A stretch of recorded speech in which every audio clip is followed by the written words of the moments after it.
bahkan Iran memegang media. Bahkan banyak film-film itu yang memang bermunculan oleh kelompok Syiah, termasuklah film-film tentang Islam. Maka hati-hati Bapak Ibu kalau mau melihat video-video Nabi, video-video tentang para sahabat-sahabat Nabi, tengok betul baik-baik. Nanti insya Allah saya coba kalkulasikan dulu yang mana saja channel-channel itu yang memang media-media itu yang memang terindikasi Syiah. Insya Allah kita akan sampaikan. Mudah-mudahan kita bisa tengokkan di dalam layar sehingga Bapak Ibu tahu, oh ini toh, kalau ini mesti Syiah. Insya Allah salah satunya Al-Manar, dan itu original Syiah, original Syiah. Dan film-film tentang kenabian para sahabat itu banyak ditampilkan di situ. Dan itu ternyata Syiah. Termasuklah saya waktu itu Bapak Ibu. Sangat senangnya saya tonton Bapak Ibu. Setiap yang muncul dari Al-Manar saya tonton. Ternyata setelah tahu Syiah.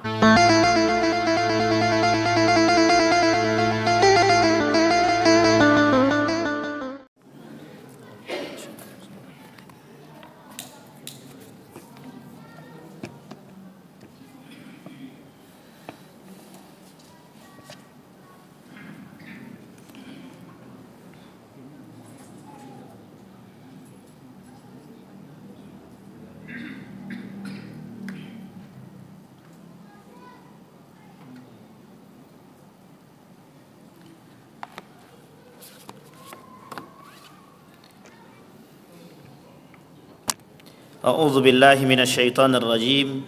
Bismillahirrahmanirrahim. Assalamualaikum warahmatullahi wabarakatuh. Alhamdulillahi rabbil alamin. Alhamdulillahilladzi an'ama bi ni'matil iman wal islam bihima tatimmus salihat. Asyhadu an la ilaha illallah wahdahu la syarikalah wa asyhadu anna Muhammadan abduhu wa rasuluh la nabiyya ba'd. Puji syukur kehadirat Allah atas limpahan rahmat dengan mengucapkan alhamdulillah rabbil alamin. Berselawat kepada Nabi dengan mengucapkan Allahumma salli ala Muhammad wa ala ali Muhammad fil alamin innaka Hamidum Majid. Ya ayyuhalladzina amanu taqullaha wa qulu qawlan sadida yuslih lakum a'malakum wa yaghfir lakum dhunubakum wa may yuti'illaha wa rasulahu faqad faza fawzan 'azima. Mudah-mudahan Bapak Ibu sekalian yang berbahagia di malam hari ini Allah limpahkan rahmat dan karunia-Nya kepada kita semua. Allah berkahi kita, Allah jadikan kita orang-orang yang saleh dan saleha, anak-anak yang saleh dan saleha. Allah jadikan kita selalu datang dan taat kepada Allah, selalu jadi orang-orang yang bertakwa kepada Allah. Amin ya rabbal alamin. Baik Bapak Ibu sekalian yang berbahagia, di malam hari ini atau di maghrib ini kita akan mencoba mengkaji bersama. Sebenarnya bahasa reinkarnasi Syiah ini bahasa buat-buatan aja, tapi lebih tepatnya Syiah gaya baru namanya.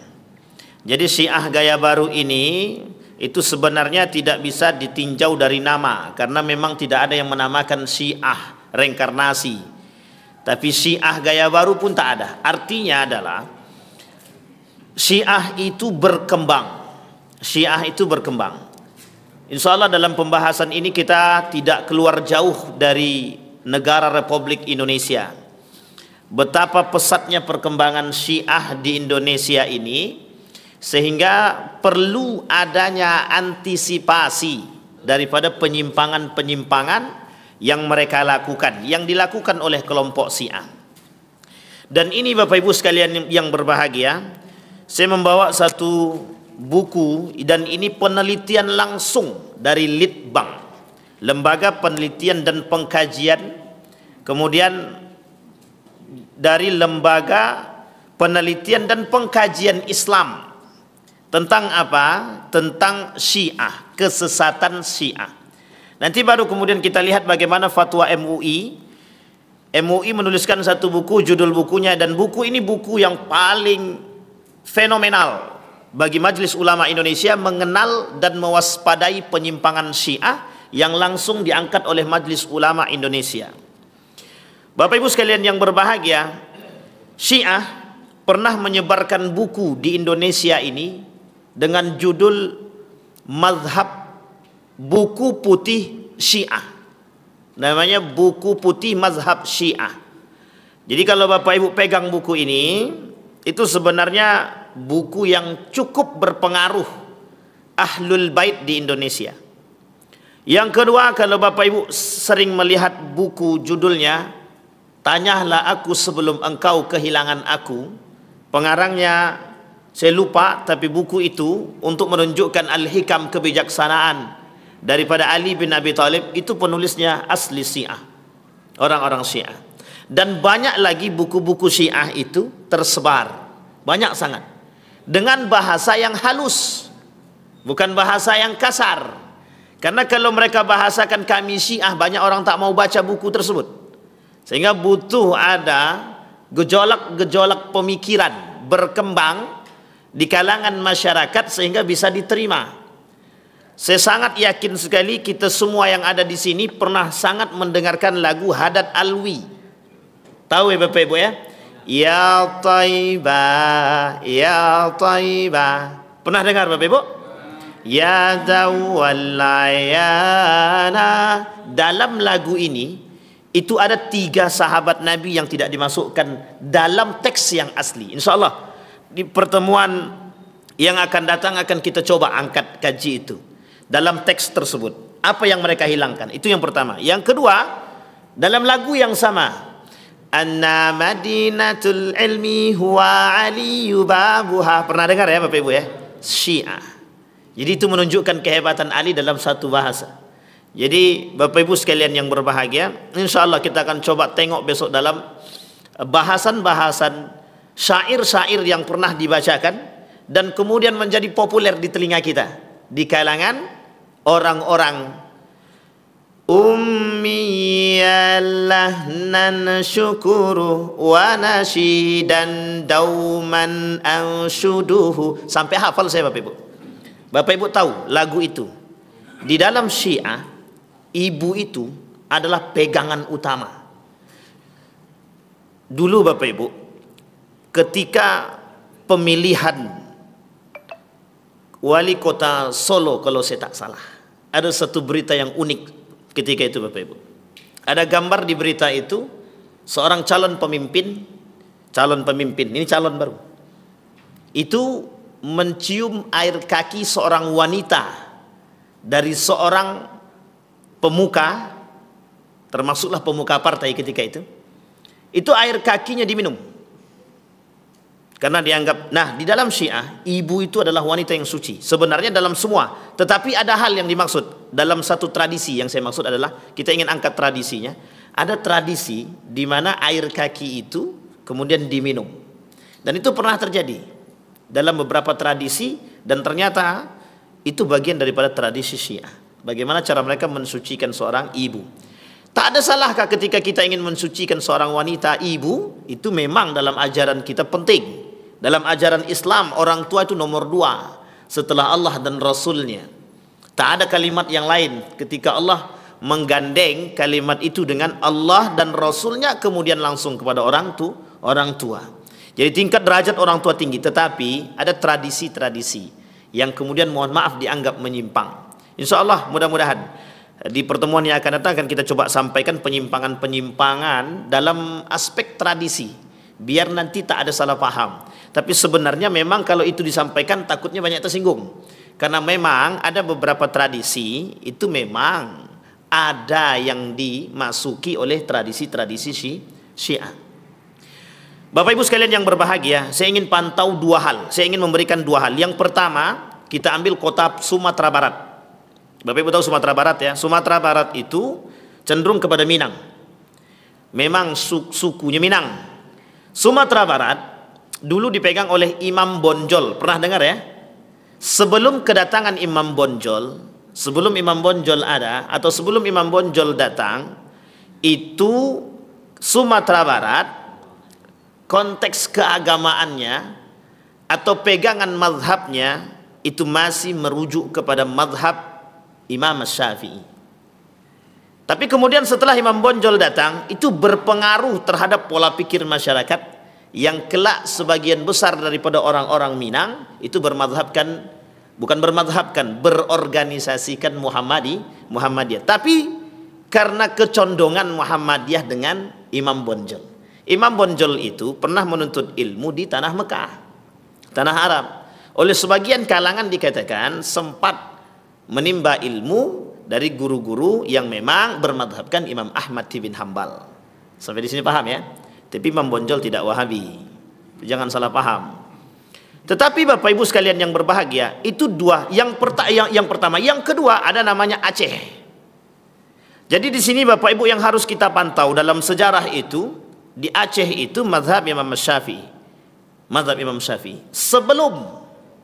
Sebelum kedatangan para pemuka agama, pernah terjadi kedatangan, mohon maaf, ada kelompok-kelompok para ulama yang datang dari Persia, dari Mesir. Sehingga mohon maaf, sebagian kecil itu ada yang mengatakan bahwa sempat masuknya pemahaman Syiah Fatimiyah. Nah, ini yang kemudian menjadi persoalan kita. Jadi Bapak Ibu, di Indonesia itu perkembangan Syiah pesat. Hanya saja mereka tidak memakai jubah Syiah. Mereka tak pakai jubah Syiah. Kalau Bapak Ibu datang ke Jakarta, itu orang Syiah tinggi sekali, banyak sekali. Cuma kita tidak bisa lihat. Kenapa? Karena memang mereka hampir sama dengan kita. Ini yang susah. Makanya kemudian perlu dibahas tentang kesesatan Syiah. Baik. Sebelum itu kita akan coba dulu angkat. Ini ada buku kecil Bapak Ibu dari Lembaga Penelitian dan Pengkajian Islam. Kita akan coba tengok di mana letak kesesatan Syiah, sehingga nanti kita perlu di mana mereka mengembangkan itu. Akidah, ibadah dan akhlak Syiah. Baik, kita coba baca. Pemahaman Syiah terhadap siapa? Inilah sumber hukum bagi orang-orang Syiah. Yang kedua, hadis Rasulullah Sallallahu Alaihi Wasallam itu sumber bagi Syiah, itu sumber. Tetapi Bapak Ibu, kenapa saat ini ada pertentangan di kalangan para ulama? Mengapa? Kata orang Syiah, kenapa orang-orang Sunni tidak pernah mau pakai hadis-hadis yang diriwayatkan oleh Ali bin Abi Thalib? Ini pernah disampaikan Dr. Mawardi ketika dalam PKU, Pendidikan Kadar Ulama. Jadi ketika pendidikan kadar ulama di Pekanbaru, di Hotel Grand Suka kalau saya tak salah, itu pernah disampaikan oleh beliau. Salah satunya tentang Syiah ini. Kata beliau, ada pertanyaan. Ada banyak hadis yang dilakukan oleh Syiah, ditipunya, dirubahnya. Sehingga kenapa para ulama ragu untuk menggunakan hadis tersebut? Karena ada sebab. Ditakutkan ada hadis-hadis yang oleh para Syiah itu sudah dirubah. Kita ambil contoh hadis yang sangat terkenal Bapak Ibu. Ini sangat terkenal. Tafakkaru fil khalqi wala tatafakkaru fil khaliq. Pernah dengar ya hadis ini Bapak Ibu? Tafakkaru fil khalqi wala tatafakkaru fil khaliq. Berfikirlah kalian tentang ciptaanku, tapi kalian jangan pernah berfikir tentang siapa Khalik, sang pencipta. Kenapa? Kalau kalian berfikir tentang sang pencipta, tidak akan sampai. Tapi kalau kalian berfikir tentang apa yang diciptakan oleh sang pencipta, itu penting. Hadis ini diriwayatkan oleh Ali bin Abi Thalib. Hadis ini diriwayatkan oleh Ali bin Abi Thalib. Tetapi hadis ini itu lengkap, panjang sekali. Tapi kemudian dipotong. Sampai sini paham ya? Nah, ditakutkan oleh para ulama. Yang ditakutkan oleh para ulama ketika itu, banyak hadis-hadis yang diriwayatkan oleh Ali bin Abi Thalib yang sudah dirubah. Kenapa? Karena mereka merujuk kepada pemahaman Ali bin Abi Thalib sebagai orang yang mereka agungkan ketika itu. Sampai di sini paham ya Bapak Ibu ya? Ini Syiah. Makanya Bapak Ibu, Syiah itu Jalaluddin Rahmat, seorang pimpinan almarhum, dia sudah meninggal. Tapi beliau pemimpin Ahlul Bait di Indonesia, namanya ABI, Ahlul Bait Indonesia. Mereka tak mau dikatakan Syiah, tapi mereka mau dikatakan Ahlul Bait Indonesia. Dan ini ada sejarah. Sama halnya di Malaysia itu mereka tak mau disebut dengan Syiah, tapi mereka disebut dengan Ahlul Bait Indonesia. Karena menurut mereka Syiah dan Ahlul Bait Indonesia itu berbeda. Nah, ini perlu dipahami Bapak Ibu. Kalau Bapak Ibu ketemu ABI, itu mesti kelompok-kelompok turunan ke bawah itu Jalaluddin Rahmat. Dan beliau menuliskan buku-bukunya cukup baik itu. Dan dibaca, mohon maaf, buku beliau Jalaluddin Rahmat itu menjadi pegangan oleh kaum-kaum liberal dalam dunia pemikiran Islam. Dan jangan salah, Sehingga tolak ukur mereka ada gitu. Dan beberapa kitab-kitab tertentu itu banyak, mohon maaf, kitab-kitab itu memang berasal dari Syiah. Dan ini nanti merujuk kepada sejarah ketika Renaissance Islam di Iran. Nah, ini harus dipahami. Kebangkitan Islam dari tanah Iran. Jadi tidak disalahkan memang. Khurasan itu bagian. Akan bermuncul. Ketika itu pada masa Daulah Abbasiyah itu bermunculan orang-orang pemikir-pemikir Muslim itu, ilmuwan-ilmuwan Muslim itu yang disebut dengan Renaissance tadi, itu memang dari jalur situ. Irak, Iran, dan perbatasan, Damaskus, Baghdad, memang dari situ. Yang identik kelak itu sebagai tempat perkumpulannya masyarakat Syiah. Maka dalam, mohon maaf, ketika para pemikir dan peneliti mengatakan Renaissance Iran, ya memang begitu mereka mengatakan. Sehingga pernah dikatakan Iran itu dianggap tempat munculnya para ilmuwan. Sehingga mereka berkata demikian. Lalu kalau Iran tempat muncul para ilmuwan, kami pernah mendiskusikan itu dengan salah seorang profesor ketika itu. Apa kata profesor tersebut? Jangan salah, ilmuwan-ilmuwan Muslim itu banyak yang muncul dari Syiah. Ya tak salah memang. Ibnu Sina itu Syiah. Ibnu Sina itu Syiah. Ibnu Khaldun itu pernah dikatakan Mu'tazilah. Tapi telah dikonter kembali oleh para murid-muridnya. Ibnu Khaldun masuk kalau tak salah dalam mazhab Imam Syafi'i, kalau saya tak salah. Dan ada beberapa yang lain. Banyak itu. Ada namanya Ibnu Hayyan yang juga dianggap Syiah. Ada namanya Zamakhsyari, dianggap Mu'tazilah. Dan ini ilmuwan-ilmuwan ini bermunculan dari perbatasan-perbatasan antara Iran, Irak, Baghdad, Damaskus. Ya, coba bayangkan Bapak Ibu. Tak salah kah? Tak salah ketika mereka mengatakan. Sehingga musuh terberat dalam orientalis itu yang paling berat memang Iran. Mereka bisa bahasa Inggris, mereka bisa bahasa Arab, mereka bisa baca kitab, dan mereka punya kunci. Apa kuncinya? Renaissance Islam tadi yang mereka sebut dari tempat mereka. Sehingga muncul beberapa tulisan itu dari para peneliti itu, salah satunya mereka mengatakan kemunculan para ilmuwan Muslim dari Iran. Disebutlah dengan Renaissance. Renaissance of Islam in Iran. Munculnya para ilmuwan Muslim di Iran. Nah, baik. Bagi mereka Bapak Ibu, kenapa Syiah ini oleh Majelis Ulama Indonesia itu kemudian disesatkan? Majelis Ulama Indonesia baru-baru ini mengeluarkan maklumat. Apa maklumatnya? Terkhusus yang di Pekanbaru, mereka ingin gerilya keliling masjid tentang aliran sesat. Bahkan mereka mengatakan ada 10 kriteria tentang aliran sesat. Dan Bapak Ibu di Indonesia ini aliran sesat banyak. Salah satu daripada Majelis Ulama Indonesia kata, orang sesat itu, aliran sesat itu yang ada di Indonesia adalah Syiah. Baik, kita baca dulu 10 kriteria tersebut. Kita tak kaji, kita tidak menjadi Majelis Ulama Indonesia, tapi kita cuma sampaikan kriteria. Yang pertama, mengingkari salah satu dari rukun iman yang 6 dan rukun Islam yang 5. Syiah dulu sudah kita sampaikan di sini. Banyak sekali baginya. Dalam pandangan Syekh Hasim Al-Asy'ari 20 Syiah itu. Yang paling tinggi itu Rafidah. Yang paling tinggi itu Rafidah. Dia ada Syiah Rafidah, Zaidiyah, kemudian Fatimiyah, dan terus Ja'fariyah, dan sampai ke bawah itu. Dan Syiah ini banyak. Sehingga ketika ditanya, seorang profesor ditanya oleh muridnya, Prof, dia kebetulan Majelis Ulama Indonesia, bagaimana pandangan Prof tentang Syiah? Beliau mengatakan Syiah itu terbagi 4, kata beliau. Yang pertama Syiah yang tidak mau mengakui dirinya Islam, tapi mereka kata Syiah. Ini kelak muncul yang disebut dengan kafir sesat. Dihakimi kafir sesat. Dan ini kelak yang akan memunculkan yang disebut dengan Syiah ortodoks. Nah, ini nanti yang mau kita kaji. Namanya Syiah gaya baru tadi di situ. Kelompok-kelompok Syiah yang bermunculan tapi disebut dengan ortodoks. Namanya Syiah ortodoks. Jadi bukan hanya Kristen ortodoks Syria saja, tapi ada namanya Syiah ortodoks. Dari kelompok ini. Yang kedua, ada Syiah, kata beliau ini, kata profesor tersebut, ada Syiah tapi mereka mereka Syiah tapi mereka percaya kepada Imam 12. Jadi Imam 12 ini maksum bagi mereka. maksum bagi mereka. Pada yang nomor 2 ini, kata profesor tadi, mereka tidak kafir, tapi mereka sesat. Nomor 2, mereka tidak kafir, tapi mereka sesat.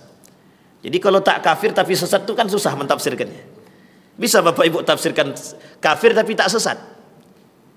Kenapa kafir tapi tak sesat? Saya tanya, Prof, apa maksudnya kafir tapi tak sesat? Ini Profesor Dr. Haji Yunahar Ilyas, Majelis Ulama Indonesia Pusat, Wakil Ketua Umum. Apa kata beliau? Kafir tapi tak sesat itu, dia percaya sama Allah. Dia percaya sama Allah yang satu. Tak mungkin kita kafirkan. Dia percaya kepada Nabi Muhammad. Cuma dia nambah lagi. Ada yang lebih maksum daripada Nabi Muhammad, kata dia. Apa itu? Imam 12. Jadi perkataan Imam 12 itu perkataan paling tertinggi saat ini bagi mereka. Jadi kalau misal seorang pemimpin ingin memutuskan sesuatu, itu harus dikembalikan kepada Imam 12 dulu. Kalau kata Imam 12 oke, kalau enggak. Nah, begitu Pak. Dan itu sulit. Kalau salah kata Imam 12 salah, kalau betul kata Imam 12 betul. Itu yang pertama. Yang kedua. Kemudian ada yang ketiga. Yang ketiga itu mereka sudah percaya kepada Imam 12, tapi kemudian mereka juga menjelek-jelekkan para sahabat. Dia caci maki sahabat-sahabat Nabi, terkhusus yang ketika itu ikut berperang bersama Ali dengan Muawiyah dan Aisyah. Jadi pada perang Siffin dan perang Jamal itu adalah perang yang paling mereka benci. Jadi Karbala tidak mereka benci. Yang mereka benci cuma 2. Perang Siffin, perang Jamal. Karena kebencian mereka terhadap Ali bin Abi Thalib dan beserta pengikutnya itu, kemudian bukan kebencian mereka terhadap barisan yang keluar dari Ali dan barisan yang memerangi Ali bin Abi Thalib, yang ketika itu mohon maaf ada istri Nabi yang disebut dengan Siti Aisyah. Nah, itu berat ya Pak. Mereka benci sebenci-bencinya itu. Sampai mohon maaf. Mereka berani katakan mohon maaf. Itu dengan samakan istri Nabi dengan binatang. Itu Ummul Mukminin. Bayangkan Bapak Ibu. Sampai mereka berani itu mencaci maki Ali bin Abi Thalib, Abu Bakr Siddiq, Umar bin Al-Khattab, Utsman bin Al-Affan. Saya pernah ceritakan kalau tak salah di sini. Tahun 2015. Kalau tidak tahun 2015 berarti tahun 2016. Itu di Bengkulu. Itu ada buku ajar yang di dalam buku ajar tersebut ada gambar para sahabat itu, nama-nama para sahabat itu digambari gambar babi. Oh, itu sadis Bapak Ibu. Sadis. Itu ajaran dalam buku ajar. Itu mungkin kecolongan, kalau bahasa kita itu nama mungkin kecolongan, mungkin. Tapi saya tak kata mungkin. Kenapa saya bilang saya tak kata mungkin? Karena buku itu tidak bisa sembarangan terbit begitu saja, mesti ada yang mengecek buku tersebut. Tapi kok bisa kecolongan? Ini yang kemudian menjadi persoalan kita hari ini Bapak Ibu. Sehingga kita butuh orang-orang yang betul-betul mengerti tentang sejarah. Dan Syiah termasuk orang-orang yang ikut mendistorsi sejarah, termasuk pada masalah sejarah kebudayaan Islam. Ini harus hati-hati Bapak Ibu. Maka kalau dapat buku dari Kemenak itu, coba dulu ditengok, ditelaah, cari guru ngajinya, cari para asatidz yang mengerti dalam bidang sejarah, coba sandingkan, betul enggak? Karena banyak sejarah-sejarah itu mohon maaf yang dikaburkan, termasuk salah satunya pembunuh Siti Fatimah. Siapa yang mereka sebut? Pembunuh Siti Fatimah tersebut mereka sebut siapa? Abu Bakrin Siddiq, Umar bin Al-Khattab. Dan itu tertulis dalam kitab itu Thaqifah Bani Sa'idah. Itu tertulis dan disampaikan, mohon maaf, ketika itu disampaikan di salah satu tempat besar. Bayangkan, oleh seorang yang saat ini sudah meninggal, saya tak perlu sebut namanya. Sudah meninggal, dan beliau sampaikan, seorang profesor sampaikan itu di markas yang besar. Tetapi menjadi masalah adalah apa yang beliau sampaikan adalah itu terindikasi kepada pemahaman Syiah. Kenapa saya katakan terindikasi? Karena dia kata bahwa Abu Bakar dan Umar bin Al-Khattab ikut membunuh Siti Fatimah. Jadi ketika mereka datang ke rumah Siti Fatimah setelah pemilihan Nabi meninggal, mereka lakukan musyawarah pemilihan, terpilihlah Abu Bakr Siddiq, dan Umar bin Khattab mengajak Abu Bakar untuk datang ke rumah Ali bin Abi Thalib, ke rumah Fatimah yang berada di sebelah kanan dari Masjid Nabawi. Apa kata mereka? Mereka minta Ali dan Fatimah untuk berbaiat kepada Abu Bakar. Tapi Ali tak mau. Bukan tak mau, Orang sedang berduka, tidak mungkin dipaksakan untuk berbaiat. Tapi dalam bahasan buku mereka, dalam kitab Thaqifah tersebut, apa mereka kata? Ditendanglah oleh Umar pintu tersebut sampai copot, sampai mengena kepala daripada Fatimah, kemudian terjatuh Fatimah, kemudian pintu tersebut menimpa Fatimah, diinjaklah oleh Umar bin Khattab. Dan mohon maaf, meninggallah Fatimah ketika itu. Artinya Bapak Ibu, itu fitnah terbesar yang dilakukan oleh Syiah. Bapak Ibu kalau kata ini, Bapak Ibu tanya cerita ini sama Syiah, mereka akan jawab, tak mungkin. Tak mungkin kami membuat demikian. Itu tak mungkin, itu takiyahnya mereka. Itu pasti begitu. Tetapi dalam kitab Thaqifah begitu. Dan itu terang. Setelah profesor tersebut berkata, saya cari referensi itu. Kebetulan saya punya buku tersebut. Memang ada beberapa buku yang saya punya. Kemudian kita lihat, dia ada kitab Nahjul Balaghah juga namanya. Nah, di dalam kitab Nahjul Balaghah itu tentang hikam-hikamnya Ali. Dan itu terdapat Bapak Ibu dalam kitab Thaqifah. Itu betul. Pernyataannya memang begitu. Umar bin Al-Khattab atau Abu Bakar tadi dikatakan pembunuh Fatimah. Yang menyebabkan, bukan pembunuh, yang menyebabkan kematian Fatimah.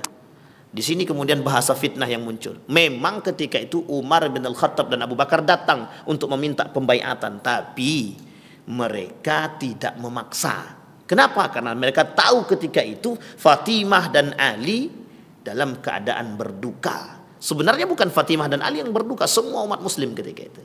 Maka tak lama kemudian 6 bulan meninggallah Fatimah. Setelah meninggalnya baginda Nabi Muhammad SAW, dalam beberapa riwayat itu, sejarah itu, meninggallah Siti Fatimah.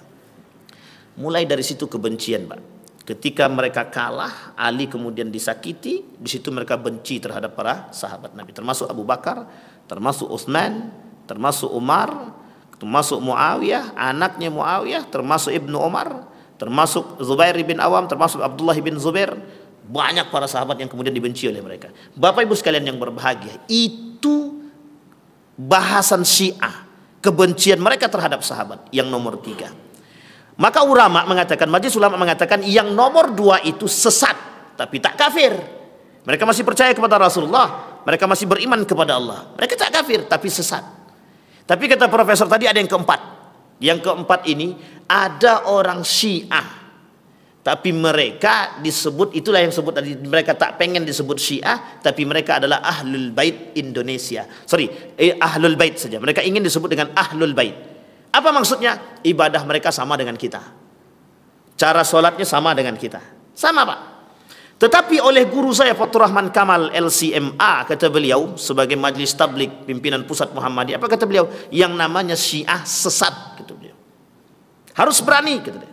Sehingga beliau ketika itu dalam orasinya di tempat umum, di publik itu, beliau sampaikan Syiah sesat. Sehingga muncul Bapak Ibu buku tentang ini Bapak Ibu, bahwa keras, muncul berbagai macam tulisan bahwa Syiah sesat. Kenapa begitu? Meskipun mereka sama kayak kita, itu hanya bagian kecil Bapak Ibu. Ternyata Syiah yang seperti itu hanya sedikit daripada yang lain. Bahkan di Indonesia ini, Ahlul Bait Indonesia itu, mereka lebih condong kepada Syiah. Memang secara lisan mereka tak mengatakan kebencian mereka terhadap para sahabat Nabi, tetapi secara perbuatan mereka enggan mengakui kehebatan para sahabat. Tak mau mereka, Pak. Tak mau. Nah, jadi Bapak Ibu sekalian yang berbahagia, sehingga muncul pemahaman yang dikeluarkan oleh Majelis Ulama Indonesia. Nah, itu yang pertama, aliran sesat dalam Majelis Ulama Indonesia, kriteria yang pertama. Mereka tidak percaya kepada rukun iman yang 6 dan rukun Islam yang 5. Betul, karena mereka masukkan satu di antaranya. Apa itu? Imam 12 tadi. Imam 12 itu yang paling tertinggi menurut mereka. Kemudian dalam azan mereka itu mesti ada Ali bin Abi Thalib. Karamallahu wajhah, kata dia. Baik, yang kedua kata Majelis Ulama Indonesia, meyakini atau mengikuti akidah yang tidak sesuai dengan dalil syar'i, Al-Quran dan Sunnah. Jelas Bapak Ibu. Bahasannya begini Bapak Ibu. Apa yang keluar dari lidahnya Imam 12 itu, berarti itulah yang mereka yakini. Sehingga keyakinan mereka terhadap Imam 12 itu lebih daripada, mohon maaf, lebih daripada Tuhan. Ya, sehingga ini mesti dah sesat kalau Syiah. Karena kita mengkaji Syiah. Meyakini turutnya Al-Quran, wahyu setelah Al-Quran. Jadi mereka, jadi gini Bapak Ibu. Syiah itu ada beberapa versi yang paling kuat itu mengatakan begini. Jadi mereka itu sebenarnya percaya itu sebenarnya yang berhak jadi nabi bukan Muhammad. Ada sebagian Syiah itu yang percaya bahwa yang berhak jadi nabi bukan Muhammad, tapi Ali bin Abi Thalib. Ini parah itu. Itu dah parah. Padahal waktu itu tak masuk akal. Tapi ada yang meyakini, tapi tak masuk akal. Kenapa? Karena waktu itu Ali masih kecil. Dan ini oleh para ulama dibantah. Cara para ulama membantah itu keluar dari konteks akal, kata dia. Kenapa? Ali waktu kecil. Tak mungkin Ali dikatakan lebih daripada Muhammad. Ketika itu Nabi Muhammad berumur berapa baru dibaiat jadi Nabi? Nabi berapa? Umur berapa? Nabi dibaiat jadi Nabi? 40. Ketika Nabi berumur 40, wahyu belum turun. Disitulah kemudian mereka beranggapan bahwa Allah salah turunkan wahyu. Allah salah turun. Dan itu mohon maaf Bapak Ibu, dari sebagian kaum liberal yang ekstremis itu meyakini karena ada faktor pengaruh orientalis, mereka anggap betul wahyu itu salah turun. Allah salah turunkan wahyu, seharusnya Allah turunkan wahyu itu kepada Aristoteles, Plato, kata dia. Nah, itu parah itu Bapak Ibu. Saya dulu termasuk orang yang ikut berkecimpung dalam dunia liberal, meskipun tidak lama gitu. Ya 2 tahun lah, cukup juga lah. Saya juga pernah mengikuti, sempat saya ikut beberapa diskusi itu dengan teman-teman Syiah. Jadi di Yogyakarta itu ada tempat khusus namanya Rausan Fikr namanya. Rausan Fikr itu tempat kumpulan teman-teman yang ingin mempelajari filsafat Syiah. Yang tak kuat iman, tak usah ikut. Kalau kuat iman masuklah. Jadi kalau beberapa bulan selesai, itu kita bisa dibaiat. Nanti kalau mau ikut jadi Syiah, berarti dibaiatlah, dibukalah tirai pembaiatan Syiah gitu. Wah itu bahaya Bapak Ibu. Kalau Bapak Ibu mau ikut, monggo lah, pergilah ke Yogyakarta. KM Jakal, jalan Kaliurang kilometer 5,5. Itu tempatnya. Tapi di mananya carilah di sana. Insya Allah sudah terkenal itu Bapak Ibu. Pernah dulu gurunya datang ke sini namanya Ustaz Sofwan. Kalau saya tak salah Ustaz Sofyan atau Sofwan, kemudian diusir. Karena dia tahu tanah Melayu ini kencang dengan keislamannya, diusir. Tapi kencang yang itu diusir, yang lain masuk. Tapi bukan memang masuk dari sana. Yang masuk mohon maaf dari beberapa daerah. Ada yang dari Persia, ada yang dari India dan lain sebagainya. Bangladesh kalau saya tak salah itu. Dan mohon maaf mereka mengembangkan satu tempat yang disebut dengan prostitusi gelap. Dan itu mereka yang mengembangkan. Dan itu ada di berita Pekanbaru. Itu ada di berita Pekanbaru. Dan mohon maaf salah satu tempat yang saat ini kami ditempati di Pondok Pesantren Darul Khair itu dulunya bekas daripada pondok pesantren Syiah yang digerebek langsung oleh Ustadz Dr. Mustafa Umar. Nah, itu yang turun tangan langsung Dr. Mustafa Umar. Beliau pernah sampaikan permasalahan aliran sesat ini sudah lama sekali. Saya pernah balik ke sini. Ketika saya balik ke Pekanbaru, waktu itu saya masih di pondok kalau saya tak salah. Sudah di Yogyakarta. Balik dari Yogyakarta, nampaklah flyer besar ketika itu, spanduk besar.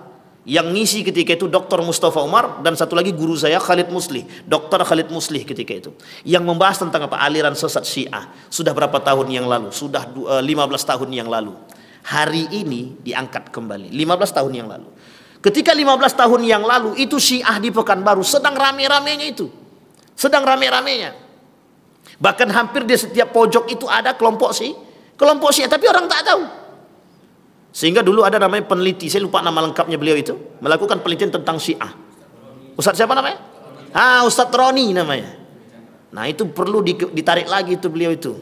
Karena kencang sekali pemahaman beliau tentang Syiah, itu perlu diangkat kembali. Karena memang penting Pak. Mohon maaf Bapak Ibu, Syiah itu berbahaya.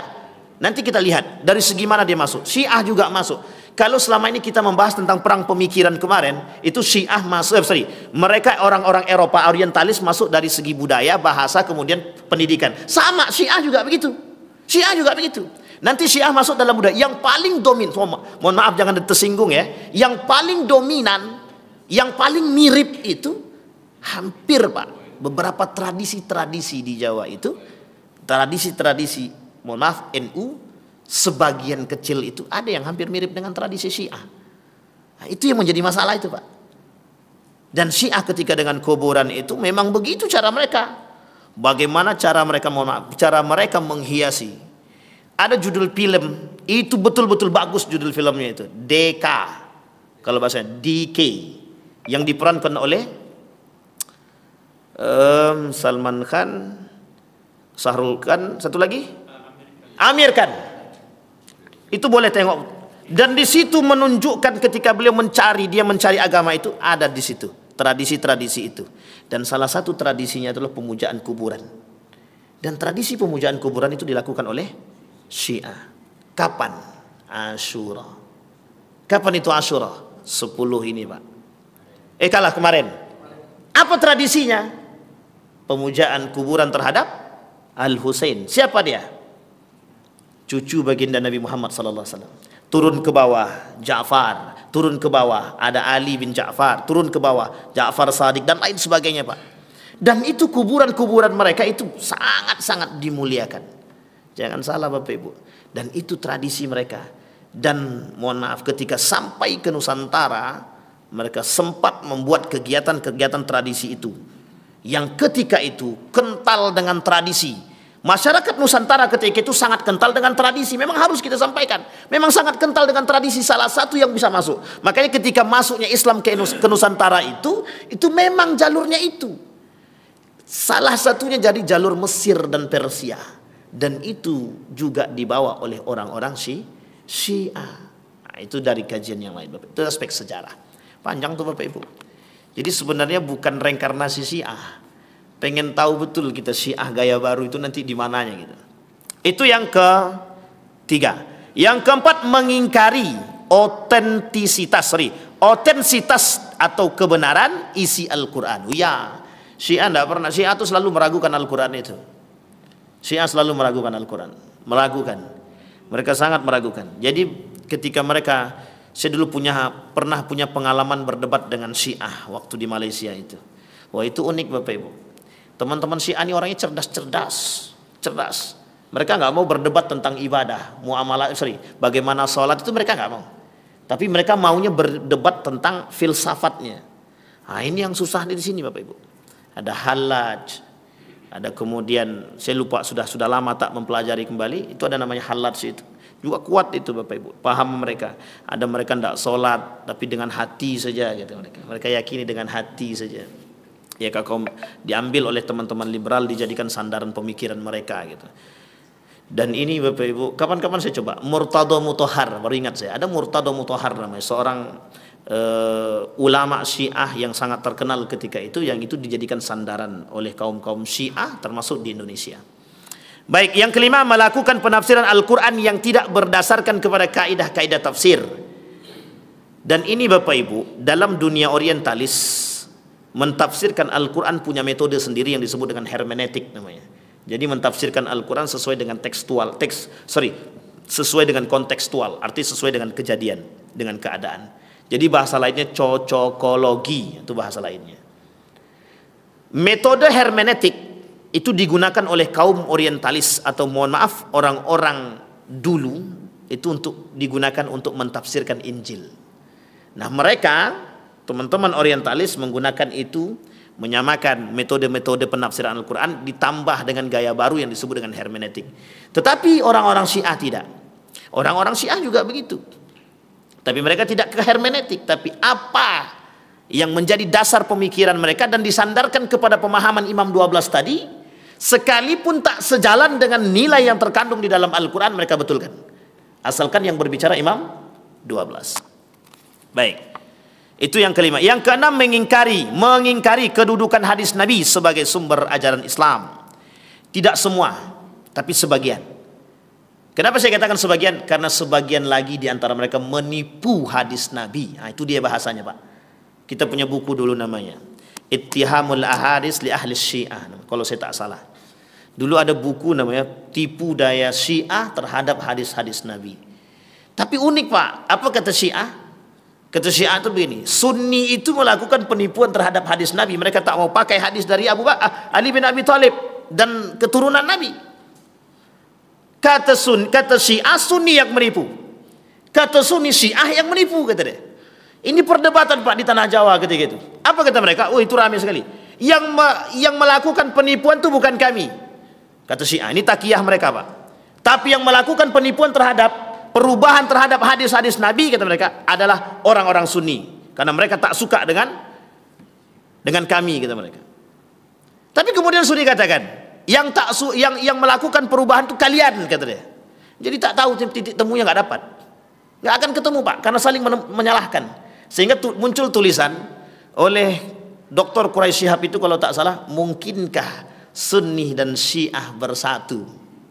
Nah, itu tulisan buku itu Pak. Kapan-kapan bolehlah baca sekali-sekali. Tapi harus kuat iman. Yang ketujuh, menghina, melecehkan atau merendahkan para nabi dan rasulnya. Bahasa lain daripada menghina, melecehkan, artinya ketika mereka tak menjalankan, mereka tidak mau berpegang teguh kepada hadis Nabi secara utuh. Mengingkari Nabi Muhammad sebagai Nabi dan Rasul terakhir. Nah, ini cuma sebagian percaya, sebagian tidak. Tapi memang sebagian besar itu adalah Rafidah yang memang tak percaya kepada Nabi. Bagi mereka nanti ada Nabi terakhir. Dan Nabi terakhir bagi mereka adalah dari kalangan mereka, bukan Nabi Muhammad.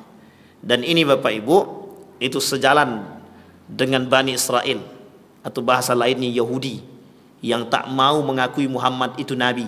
Kenapa? Karena Nabi Muhammad bukan berasal dari diri mereka. Jadi kalau berasal dari golongan mereka, Bani Israel mengakui Nabi Muhammad. Tapi karena Nabi Muhammad bukan dari golongan mereka, dianggap dari golongan yang lain. Karena jalur Nabi Muhammad ke Nabi Ismail itu jauh kali, sampai ke atas itu jauh Pak, masanya itu panjang.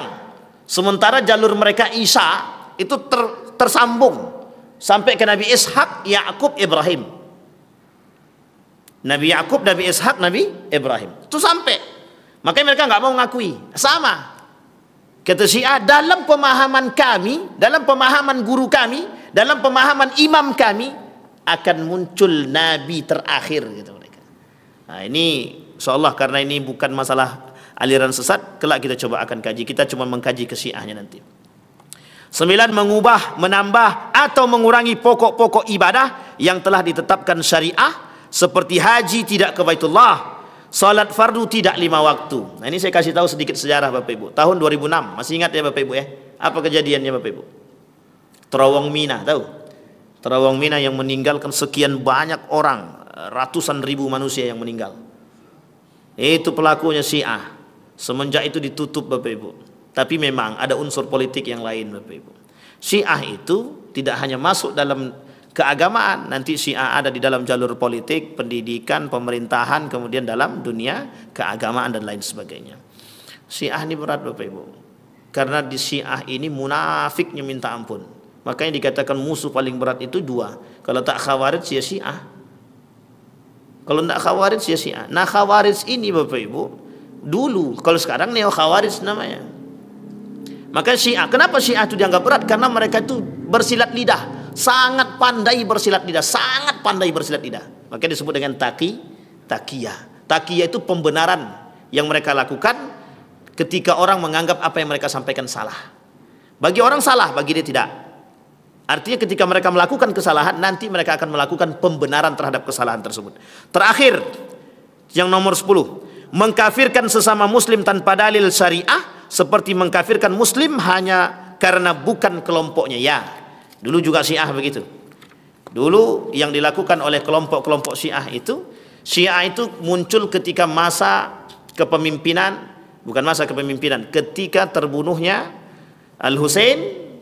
Setelah terbunuhnya Al-Husain pada masa Daulah Umayyah atau dinasti Umayyah, disitulah muncul kelompok yang menyatakan diri mereka sebagai, secara resmi mereka mengakui diri mereka sebagai Syiah.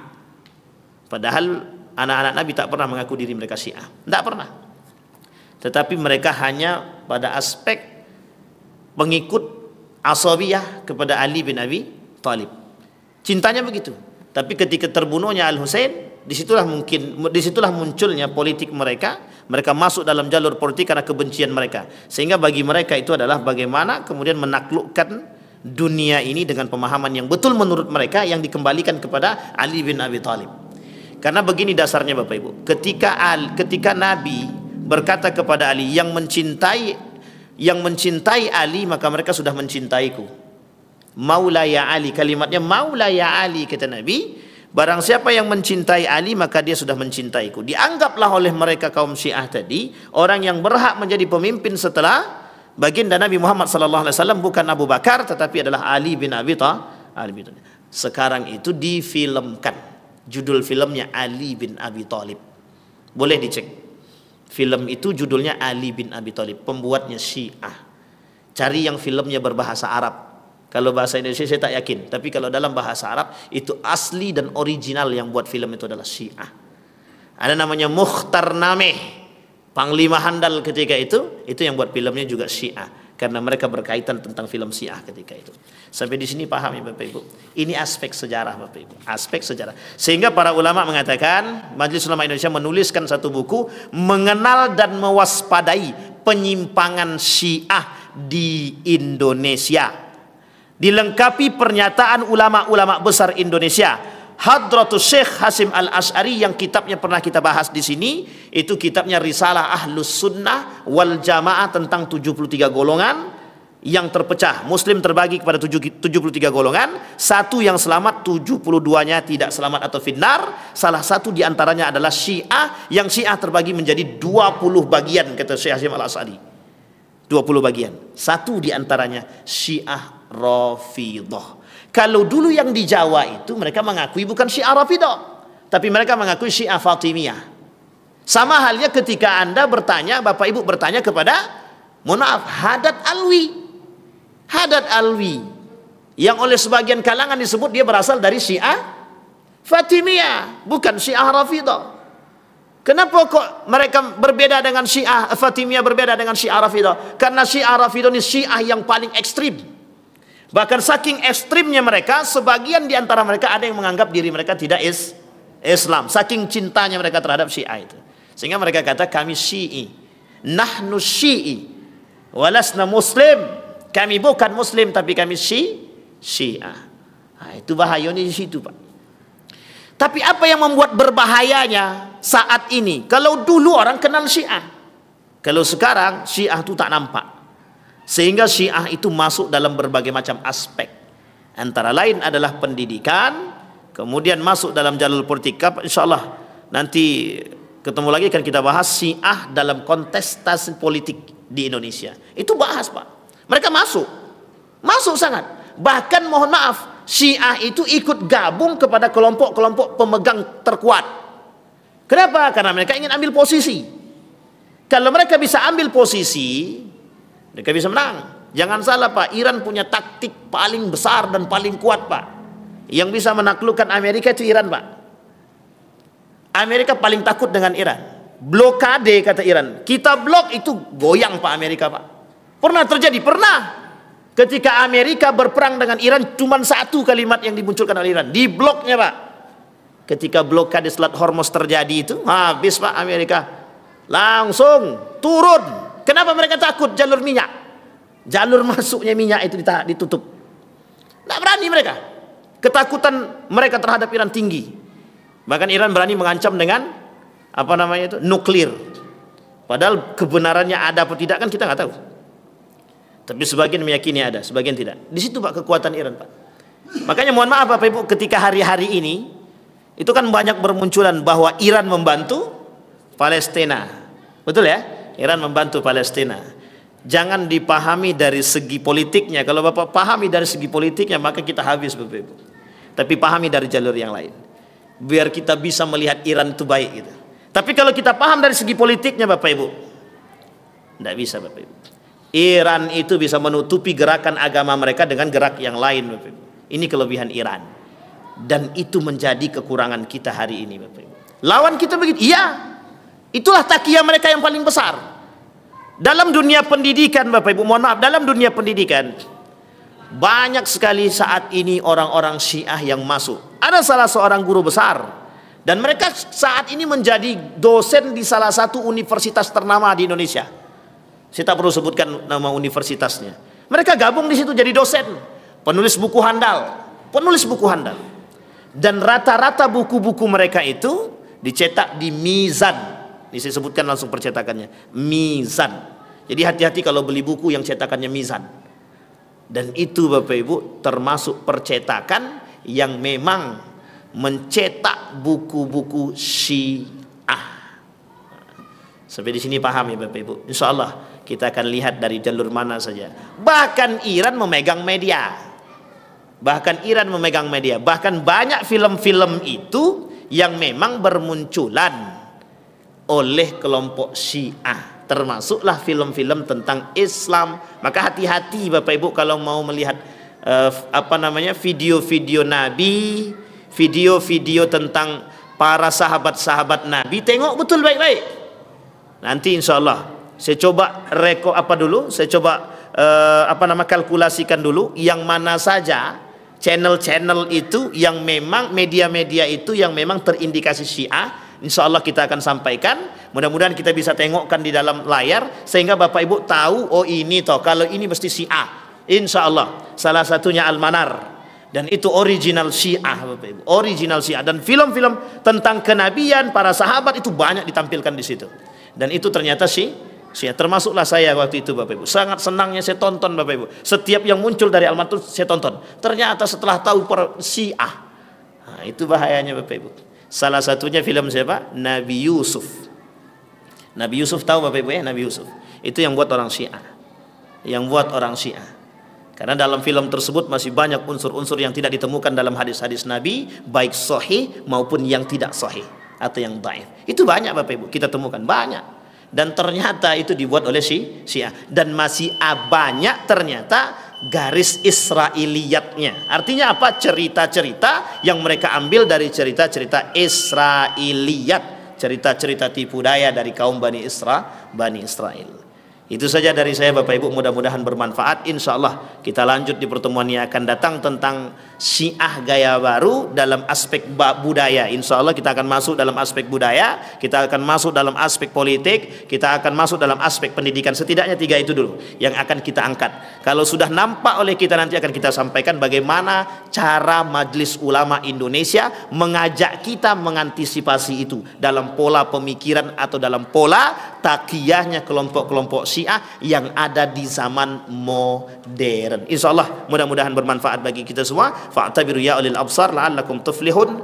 Assalamualaikum warahmatullahi wabarakatuh.